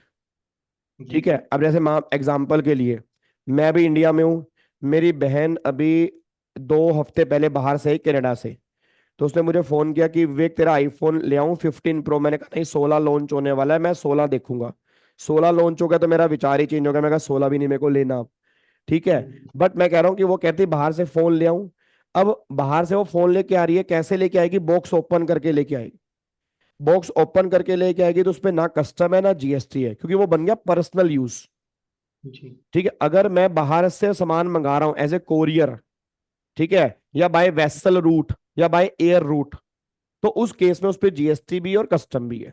सेम बात वहां पर भी एप्लीकेबल। अगर कोई पर्सन इंडिया में आ गया, उसके बाद बाहर से अगर सामान इंपोर्ट कर रहा है, तो इंपोर्ट करने का मोड क्या है उस पर डिपेंड करेगा, उस पर कस्टम और जीएसटी लगेगा नहीं लगेगा जी।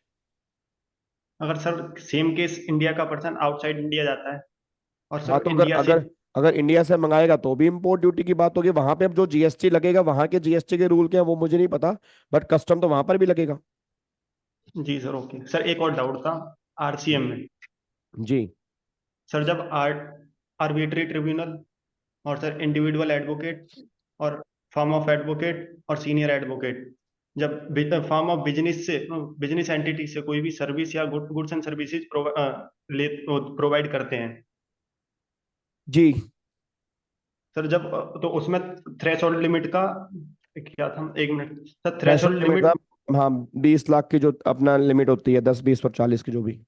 वो turn over more than the threshold limit the change under the GST, मतलब सर वो थ्रेशोल्ड लिमिट और थ्रेशोल्ड लिमिट का टर्नओवर का क्या मतलब है?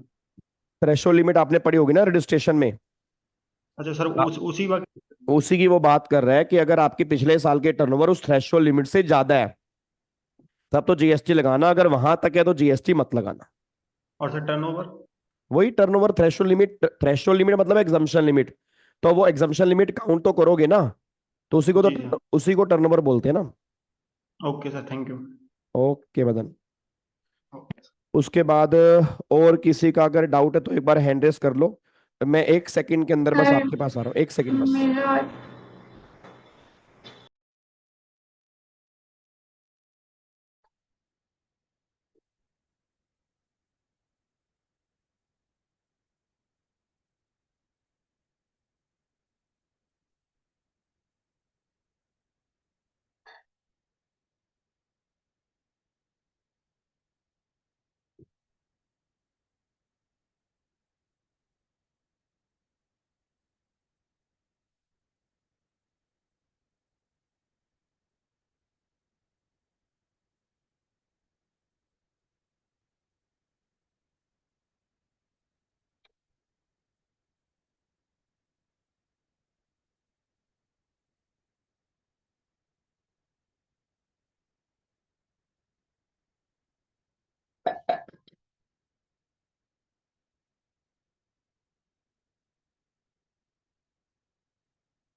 जी हेलो हाँ जी।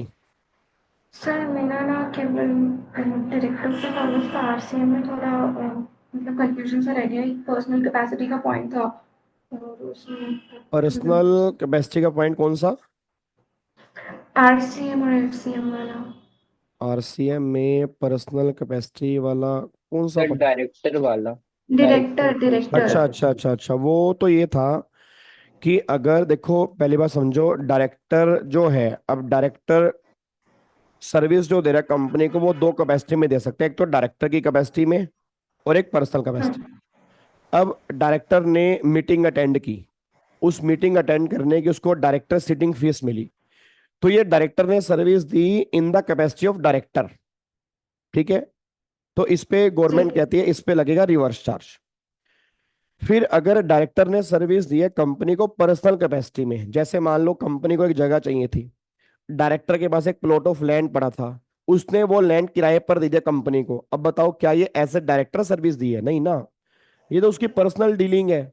तो अगर उसने ये सर्विस दी है तो फिर गवर्नमेंट कह रही फिर फॉरवर्ड चार्ज है। तो आपको आपको ये समझना पड़ेगा कि डायरेक्टर ने जो कंपनी को सर्विस दी है वो किस कैपेसिटी में दी है। अगर वो डायरेक्टर की कैपेसिटी में सर्विस दी है, मतलब वो डायरेक्टर, जैसे मान लो मीटिंग अटेंड करना डायरेक्टर का ही काम है, वो अपनी कैपेसिटी में ही कर सकता है, तो उसने बोला रिवर्स चार्ज है।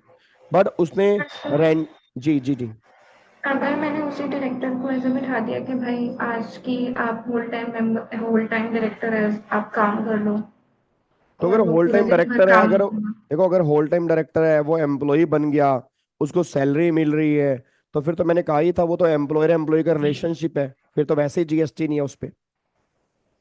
Okay sir, got it. Sir, आपकी क्लास के लिए 2:30 बजे से लेके मतलब सुबह से तो कुछ खाते ही नहीं है, क्लासेस वगैरह होती हैं, शाम को सीधा 5 बजे जाके खाना खाते हैं जब आपकी क्लास एंड होती है। द नहीं रीजन इज कि भाई आप कहते हो ना कि मतलब नींद वगैरह आती है, तो वो नींद का चक्कर रहे ही नहीं ना। नहीं, पता है मैं बताता हूँ, देखो थोड़ा सा ना मैंने अपने ऊपर खुद एक्सपीरियंस किया है कि अगर आप खाना खा रहे हो लिमिट से ज्यादा तो नींद आएगी।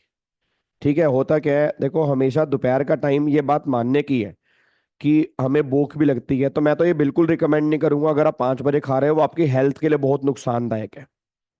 वो बिल्कुल भी मत करो भाई, वो कोई भी अगर कर रहा है तो बहुत गलत कर रहा है। आप क्या कर सकते हो, मान लो फ्रूट्स खा लिया आपने, थोड़ा हाँ, अपने, बस वही फ्रूट्स हाँ एप्पल्स वही वगैरह बस यही बस सब फ्रूट्स है। खा लिया, थोड़ा मान लो सैलेड खा ली, ठीक है। या उसके बाद आपने अगर रोटी खानी भी है तो आपने एक रोटी खाई, सब्जी ज्यादा खाई, मान लो अगर घर में सब्जी, तो आप सब्जी खा लो। बट प्रॉब्लम क्या है, हमें चाहिए पहले पूरी भूख हमारी खत्म हो, उसके लिए हम 5 5 पराठे खाएंगे, पहले तो 4 पराठे खाएंगे, तो वो चीज गलत है। थोड़ा सा ना भूख को होगा क्या, अगर आप लिमिट से ऊपर खा लोगे तो वो नींद आनी कंफर्म है, ये तो फैक्ट है। और देखो सबसे बड़ी बात, हमारी ऑनलाइन क्लास है, ठीक है। तो ऑनलाइन क्लास का सबसे बड़ी प्रॉब्लम क्या होती है, मतलब कि सामने बच्चा बैठा है, ये मुझे पता है बैठा है, बट उसको ना अटेंटिव बनाना। अब उस सामने बच्चा नींद आ रही है नहीं आ रही, तो ये सबसे बड़ी दिक्कत है। फेस टू फेस में क्या होता है, सामने कोई बच्चा बैठा है, मतलब ही नहीं सामने सो जाए, वो कैसे सोएगा सामने बैठ के। अब ऑनलाइन क्लास में क्या होता है, कई बार टीचर बोल रहा है, बच्चे की आंख लग गई, बच्चा उठा 15 मिनट के बाद, उसका कॉन्सेप्ट ही गायब हो गया। बच्चा कह रहा है वो गाबा सर ये आपने इससे पहले वाला जो कॉन्सेप्ट कराया था वो क्या कराया था, एक बार दोबारा बताना। तो अब टीचर को लगता है डाउट है, बट टीचर को ये नहीं पता 15 मिनट सो ही गया था, वो फिर दोबारा सर कॉन्सेप्ट समझ, ये ऐसा होता है कई बार। सर ऐसे उठता है जैसे आप एकदम से कहते हो ना, ओए ओए सीधा बैठ सीधा बैठ, ओए सफेद कपड़ा सीधा बैठ, हाँ तो तो वो एकदम इसलिए, से सच्ची में बड़बड़ा के उठता है। अरे तो वो तुम नालायकों के लिए ही कहना पड़ता है ना, क्योंकि मुझे पता है भाई, सिंपल सी बात है, आप समझो, मैं भी एक इंसान हूँ। मैं भी कोई भी क्लास मान लो ऑनलाइन देख रहा हूँ, तो मेरे को भी 10-15 मिनट के बाद ना मैं रिलैक्स आ जाऊंगा। तो जब मैं अपना मोड बैठने का चेंज कर रहा हूँ तो ऑब्वियस सी बात है आपका भी होगा। तो फिर वो हर 15-20 मिनट बाद बोलना पड़ता है, हेलो भाई साहब, ओए ओए ओए। तो बच्चों को ओहो भाई साहब मेरी बात कर रहे हैं भाई, ये तो सीधा बैठना पड़ेगा एकदम। तो ना वो इसलिए क्योंकि मेरे साथ भी ऐसा हो रहा था, मैं जानता हूँ कि तुम्हारे साथ भी होगा, तो वो थोड़ा सा ना हरकतें करनी पड़ती है, अब क्या करें। यस सर, बस सर ये और एक लास्ट चीज़ होती कि जी अपनी आंसर राइटिंग प्रैक्टिस कब से स्टार्ट होगी, बिकॉज आंसर राइटिंग में ही मैं रोज 4 क्वेश्चन टेक्स्ट के लिख रही हूँ जीएसटी के, देखो लेकिन फिर पहले, भी वही लैंग्वेज जब खुद की पढ़ती हूँ ना तो ऐसा लगता है कि लैंग्वेज कहीं हिली हुई सी है। नहीं नहीं देखो, लैंग्वेज पहली बात तो आप थोड़ा सा ये मान के चलो कि टेक्स्ट में आपका 100 में से 80 नंबर का बनना है प्रैक्टिकल, ठीक है, थ्योरी नहीं बनना। तो प्रैक्टिकल की प्रेजेंटेशन तो एक ही होती है, टेबल फॉर्म प्रेजेंटेशन। बात रही देखो इनकम टैक्स में 50 नंबर का, तो 50 का 50 प्रैक्टिकल है। उसमें तो आप प्रोविजन भूल ही जाओ, उसमें तो प्रोविजन आते ही नहीं है। अगर भूले चूके एक आधा प्रोविजन आ गया तो वो बिल्कुल सिंपल आएगा, तो उसको भी आप प्रैक्टिकली देख लो। प्रोविजन जो ज्यादा है ना वो जीएसटी में है, आप चेक करो जीएसटी में प्रैक्टिकल क्वेश्चन सिर्फ वैल्यूएशन में है, आईटीसी में है, फिर पेमेंट वाला टॉपिक होगा थोड़े बहुत उसमें होंगे, और बाकी सब जगह तो प्रोविजन ही है। तो जीएसटी पूरा का पूरा प्रोविजन बेस है, इसमें प्रैक्टिकल कम है। तो यहाँ पे चांसेस है कि 15 से 20 नंबर तक के हमारे प्रोविजन बेस्ड क्वेश्चन या 25 नंबर तक के बन सकते हैं। तो प्रोविजन बेस्ड क्वेश्चन आपको लिखने कैसे, जैसे आप लो में लिखते हो, मान लो आप पहले उस लो में लिखते हो ना, पहले प्रोविजन हो गया, फिर फैक्ट हो गया, फिर कंक्लूजन हो गया, सेम पैटर्न पे आपने उसको फॉलो करना है बस। और आपको अपनी लैंग्वेज लिख के आना है, जो मैं तुम्हें क्लास में नोट्स में लिखवा रहा हूँ वही लैंग्वेज आपको लिख के आनी है। ये मत सोचो कि सर वो लैंग्वेज लिख के आएंगे तो क्या नंबर मिलेंगे नहीं मिलेंगे, आज तक मिल रहे हैं तो आगे भी मिलेंगे, क्योंकि हमने प्रोविजन ही लिखा है, हमने कुछ गलत चीज नहीं लिखी है, हमने प्रोविजन ही लिखा है। अब लैंग्वेज तो बेयर लो की, तो इंटर लेवल पर इंस्टीट्यूट वैसे एक्सपेक्ट नहीं करता कि तुम बेरेक्ट की लैंग्वेज लिख के आओगे। इवन वो सीए फाइनल वाले बच्चों से एक्सपेक्ट नहीं करता। अगर मैं अपनी बात करता हूँ तो मैंने कौन सा पेपर के अंदर अपने बेरेक्ट की लैंग्वेज लिखी थी, मतलब ही नहीं होता। हमने बेरेक्ट पढ़ा था, बेरलो हमने पढ़ा था, लैंग्वेज कभी बेरेक्ट के आप लिख ही नहीं सकते। तो वो जो मैं आपको सिंपल भाषा में लैंग्वेज लिखवाता हूँ उसी को छोटे छोटे पैराग्राफ में कन्वर्ट करके आपको लिखना है, और थोड़ा सा उससे आपकी हैबिट बनेगी। और बाकी मैं सेशन, ऑब्वियसली बात है बीच में कुछ सेशन लूंगा ताकि आपको थोड़ा सा और आइडिया हो, बट उसके अंदर भी मैं सेशन में तुम्हें यही पता लगेगा, तुम्हें ये फील होगा यार ये सेशन तो हम खुद भी लिख सकते हैं, ऐसा कोई इसमें मुश्किल बात नहीं है। क्योंकि जब मैं भी लिखूंगा तो मैं भी अपनी लैंग्वेज में ही लिखूंगा। अब मेरी और आपकी लैंग्वेज मैच नहीं हो सकती, ये बात कंफर्म है। क्योंकि ना आपको लाइनें रटनी नहीं है, आपको प्रोविजन याद करने हैं, बस याद करके अपनी लैंग्वेज में लिखने हैं उसको। जी sir, okay sir, got it, thank you so much. Thank you री, thank you so much. Aman कोई डाउट है? Good morning sir. Good morning. Radhe Radhe sir. Radhe Radhe ji. Sir वो पहले तो एक बात बोलना चाहूंगा कि बहुत मजा आ रहा है आपसे पढ़ने में सर, रियली बहुत मजा आ रहा है पढ़ने में। बहुत बहुत धन्यवाद यार। और ये मेरे को सब कुछ क्लियर है, मतलब डाउट भी नहीं आता है इतना, बट ऐसा है ना सर, आंसर लिखने में प्रॉब्लम आ रही। वही वही मैं सबको बता रहा हूँ, देखो मैं सबका एक, अब मेरे को मैंने आपको पहले ही बोला था कि आपको दिक्कत जो आएगी वो आंसर आंसर लिखने में भी दिक्कत नहीं आ रही होगी यार, आपको आपको आंसर लिखने में दिक्कत आ रही होगी थ्योरी बेस्ड क्वेश्चन में। यस सर, वही वही मेन प्रॉब्लम। मैं वही बता रहा हूँ, देखो वो 20 नंबर के लिए थोड़ा सा जो मैंने प्रोविजन क्लास में लिखवाए हैं उनको याद करो, उनको लिख के देखो। तो ऐसा कर सकता हूँ कि जैसे मान लो हम ये कर सकते हैं कि अब मान लो हर संडे या जब भी हम संडे सेशन ले रहे हैं तो आप अपनी स्क्रीन मेरे को शेयर कर दो यहाँ पे, मान लो जूम पे, क्योंकि आप भी मेरे ख्याल से आप स्क्रीन शेयर कर सकते हो अपनी, यस ठीक सर, है। कर सकते हैं। हाँ तो आपने पीडीएफ में लिखा, आपने यहाँ पे शेयर किया ताकि सारे बच्चे भी देख रहे हैं, मैं भी देख रहा हूँ। अब जहां जहां गलती होंगी तुरंत आपको बता दिया कि देखो यहाँ पे गलती है। ये पैटर्न हम थोड़ा सा यूज कर सकते हैं। Okay sir, okay, thank you sir. ठीक है। सर जैसे आपने कहा प्रोविजन का, सर वैसे जैसे लॉ में फाउंडेशन में हमने दिया था हम्म। सर, तो मेरे एक जो भैया है वो मेरे से एक साल सीनियर है, तो अब उन्होंने जैसे गाइडेंस दी मैंने तो वैसे ही किया। अच्छा फाउंडेशन में तो इतना है नहीं है, लॉ फाउंडेशन में तो थोड़ा सा ही है, वो ज्यादा पढ़ने यार, आप वाला बात नहीं है। देखो, जीएस आप ना टैक्सेशन के अंदर भी इतना लो नहीं है। आपको मेन टेंशन होनी चाहिए ऑडिट में कैसे लिखना है, लो में कैसे लिखना है, आपको उसमें एसएम में कैसे लिखना है। क्योंकि टैक्सेशन में क्या, टैक्सेशन एक प्रैक्टिकल पेपर है, इसकी थ्योरी भी प्रैक्टिकल है। इसकी थ्योरी भी वो थ्योरी नहीं है कि तुम्हें वो लाइनें मतलब रटनी पड़ रही हैं। अब यहाँ तो क्या है, अगर तुम्हें प्रोविजन याद है तो प्रोविजन की लैंग्वेज बस तुम्हें बनानी आनी चाहिए, बाकी तो उसके अंदर कुछ खास नहीं है जो मेरे को लगता है। यस और सर, मैं आप वही बोल रहा था कि देखो, आप उन्होंने जैसे मेरे को बड़े भाई ने गाइडेंस दी, मैंने तो वैसे ही किया।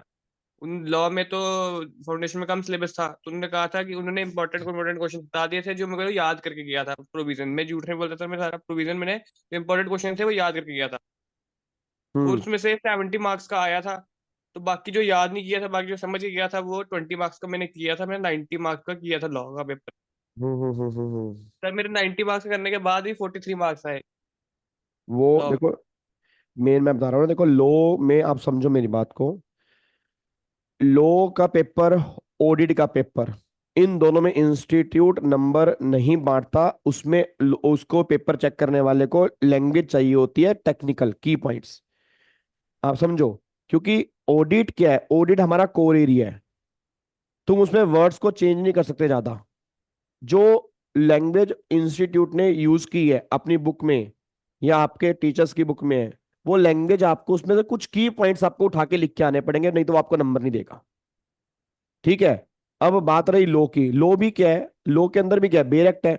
अब लो के अंदर भी हमें किसी को रिप्रेजेंट करना है। जैसे यार एक बात, यार इतने बड़े बड़े एडवोकेट हैं, वो सुप्रीम कोर्ट में जाके आगे अगर मान लो केस लड़ रहे हैं, तो वैसे पता है वो लो की लैंग्वेज यूज कर रहे हैं ना। तो लो के अंदर भी कई बार क्या होता है, की पॉइंट्स। बट टैक्सेशन भी एक लो है, बट टैक्सेशन के अंदर प्रोविजन कैसे है, जैसे मान लो टाइम ऑफ सप्लाई का क्वेश्चन है। अब टाइम ऑफ सप्लाई कैसे निकलेगा, विच एवर अर्लियर वाला प्रोविजन आ गया, तो वहां पे आपको बेरेक्ट नहीं चाहिए। वहां पे हमें क्या चाहिए आपको, कि आपको प्रोविजन याद है कि हाँ भाई टाइम ऑफ सप्लाई कैसे निकलेगा, तो आपने उसके बेस पे छोटे छोटे पैराग्राफ बना के आपने देखो, आप तो फिर भी, मैं अगर आपकी बात करता हूँ, आप तो फिर भी आई थिंक सब बच्चे, आई थिंक 90% से ऊपर बच्चे इंग्लिश मीडियम से पढ़े होंगे। ठीक है, अच्छे स्कूल से होंगे। मैं अगर अपनी बात करता हूँ, मैंने 11 मतलब यार मान के चलो 11-12 तक हम हिंदी मीडियम से पढ़े। मैंने हिंदी, भी सर हिंदी से किया है 11th-12th। तो हिंदी मीडियम से पढ़ने के बाद फिर हम सीए हाय पूरी, मॉम, हिंदी सीए मीडियम हमने से। पूरी इंग्लिश में की। अब सीए हमने पूरी इंग्लिश में की, उसके बाद इंग्लिश में लिख के आए। ठीक है, उसके बाद अच्छे अच्छे नंबर भी आए। तो वो अभी तुम्हें स्टार्टिंग में थोड़ा डर लग रहा है क्योंकि अभी हमने रिवीजन नहीं की। आप अगर 2-3 बार 4 बार प्रैक्टिस करोगे ना, तुम्हें वो लिखने की ऑलरेडी हैबिट ही बन जाएगी, तुम्हें प्रोविजन याद ही हो जाएंगे, फिर तुम्हें टेंशन नहीं होगी। अभी स्टार्टिंग में क्यों टेंशन हो रही है, क्योंकि पहली पहली बार पढ़ रहे हो आप। 2-3 बार रिवीजन करोगे, प्रोविजन याद होंगे, उसको लिखोगे, तो फिर कभी टेंशन होगी नहीं आपको। Yes sir. सर जब हाँ क्लासेस हमारी एंड हो जाएगी पूरी ग्रुप 1 ग्रुप 2 की, इसमें जो हमारे पास 2.5 मंथ्स का टाइम बचेगा, उसमें आप बता दीजिएगा कि हम किस तरीके से अपने टाइम को यूटिलाइज करके हम टेक्स्ट को किस तरीके से पढ़े सेल्फ स्टडी करने के लिए, ताकि हाँ पेपर में हम हाँ, अटेम्प्ट कर सके। वो टेंशन मत लो, उस टाइम तो प्रॉपर एक गाइडेंस वीडियो, बल्कि हम पूरी टीम ही लेती है। मतलब हम पूरी टीम होंगी, सारे टीचर्स होंगे उसके अंदर। तो एक हम सेशन करेंगे जिसमें हर टीचर अपने अपने सब्जेक्ट के बारे में बताएगा, तो वो आप टेंशन छोड़ दो। Okay sir. ठीक है जी। चलो तो पैक करें आज वाला सेशन। ठीक है। And thank you so much, आप सभी यहाँ पे आए टाइम निकाल के, थैंक यू सो मच। आपने डाउट्स पूछे, आई होप आपके ऑलमोस्ट डाउट्स क्लियर हो गए होंगे। बट अगर फिर भी कोई डाउट्स बचते हैं, उस डाउट्स को लिखते रहो। ठीक है, क्लास के बीच में कुछ डाउट सोल्व हो जाएंगे। अगर ज़्यादा रह जाते हैं तो ऐसे हम जूम सेशन लेते रहेंगे, ताकि आपके डाउट्स पेंडिंग ना हो। And once again thank you so much. और सारे बच्चे अपना फीडबैक जरूर शेयर करेंगे कि कैसा लगा। ठीक है, आपको मतलब 2 से 3 मिनट लगेंगे आई थिंक आपके, ऐसा हो सकता है, बट वो 2 से 3 मिनट मेरे लिए बहुत बड़ा मोटिवेशन है कि जो हम पढ़ा रहे हैं, जो आप पढ़ रहे हो, वो आप तक पहुंच पा रहा, नहीं पहुंच पा रहा, कनेक्टिविटी हमारी कैसे बन रही है, लाइव क्लास में कैसा फील होता है आपको। तो अगर आप थोड़ा सा मेरे को बताएंगे तो मेरे लिए बहुत अच्छी बात होगी। ठीक है, thank you so much, god bless you, love you all, bye sir bye, thank you. जय हिंद। Okay sir, thank you sir. Thank you, आपने टाइम निकाला। Thank you so much, thank you मेरे बच्चे, थैंक यू सर, और आपका thank you video भी जी, ready है सर। जय Hind, thank you so much.